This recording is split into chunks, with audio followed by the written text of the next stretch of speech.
ഇവിടെ നടന്നുകൊണ്ടിരിക്കുന്ന കാര്യമാണ്. എന്നിട്ട് പറയുക കുടിക്കാൻ കൊടുക്കുന്ന, ഇപ്പൊ ഗവൺമെന്റ് ഏറ്റവും പുതിയ വാർത്ത, ഗവൺമെന്റിന്റെ നേതൃത്വത്തിൽ ഗ്രാമാന്തരങ്ങളിൽ കള്ള് വിതരണം ചെയ്യുമെന്ന. കള്ളെന്ന് പറയരുത്, പോലീസ് പിടിക്കും. പോഷകാഹാരം എന്ന് പറയണമെന്നാ മന്ത്രി പറഞ്ഞു. സോറി, ക്ഷമിക്കണം, തിരുത്തുന്നു, പോഷകാഹാരം. എൻ്റെ ഭാഷ പറഞ്ഞ അംഗൻവാടി പഠിക്കുന്ന പിള്ളേർക്കും കൊടുക്കണം സാർ ഒരു കുപ്പി പോഷകാഹാരം ഉപ്പുമാവിൻ്റെ കൂടെ. കാരണം 10ലും 11ലും ഒക്കെ വെട്ടും കുത്തും നടന്നൊക്കെ ഔട്ട് ഓഫ് ഫാഷനായി. ഇനി അംഗൻവാടി തൊട്ട് വെട്ടി തുടങ്ങട്ടെ,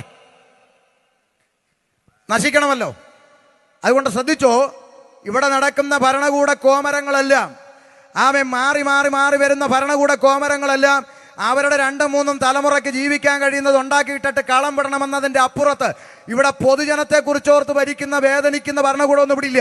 അപ്പൊ ചിലർ പറയുന്നത് കമ്മ്യൂണിസ്റ്റുകാരെ അങ്ങനൊന്നുമല്ല. കമ്മ്യൂണിസ്റ്റ് ഭരിച്ചാലും നാളെ കോൺഗ്രസ് ഭരിച്ചാലും ഇനി എങ്ങാനും താമര വിരിഞ്ഞാലും ഇതിനെയൊക്കെ തൂത്ത് കളയാൻ ചൂല് വന്നാലും നമ്മുടെയൊക്കെ ഗതി ഇത് തന്നെയാണ്. ഇതിൻ്റെ അപ്പുറത്ത് ഒരു പിണ്ണാക്കും ഇവിടെ സംഭവിക്കത്തില്ലെന്ന് മലയാളിക്ക് ബോധം വരുന്നു, അന്ന് അവൻ കുറച്ചെങ്കിലുമൊക്കെ നന്നാകും.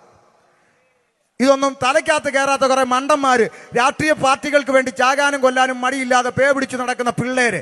എടാ കൂട്ടുകാരാ, കൂടപ്പുറപ്പ, ചെറുപ്പക്കാരാ, നീ ഏത് പാർട്ടിക്ക് വേണ്ടി അടിച്ചാലും പിടിച്ചാലും ചത്താലും ഇരു പാർട്ടിയുടെ നേതാക്കന്മാർ അടുത്ത സ്റ്റേജിൽ കാണുമ്പോൾ തമ്മിൽ കെട്ടിപ്പിടിച്ച് ക്യാമറയുടെ നേരെ നോക്കി വലിച്ച ചിരിയും ചിരിച്ച് അവർ വീട്ടിൽ പോകുന്നല്ലേ കണ്ടിട്ടുള്ളൂ അല്ലേ? ഇന്ന് വരെ കേരളത്തിൽ ഒറ്റ രാഷ്ട്രീയ നേതാക്കന്മാരുടെ മക്കള് രക്തസാക്ഷികളായി തെരുവിൽ കിടന്ന് ചത്തിട്ടുണ്ടോ?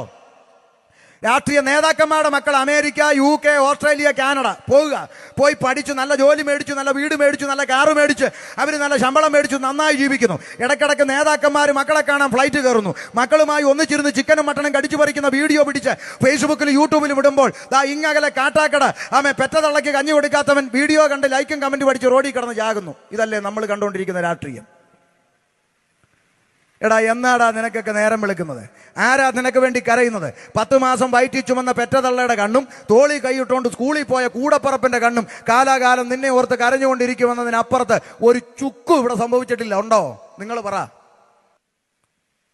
നാടകങ്ങൾ ഇവിടെ എല്ലാം നടന്നുകൊണ്ടിരിക്കുന്നത്.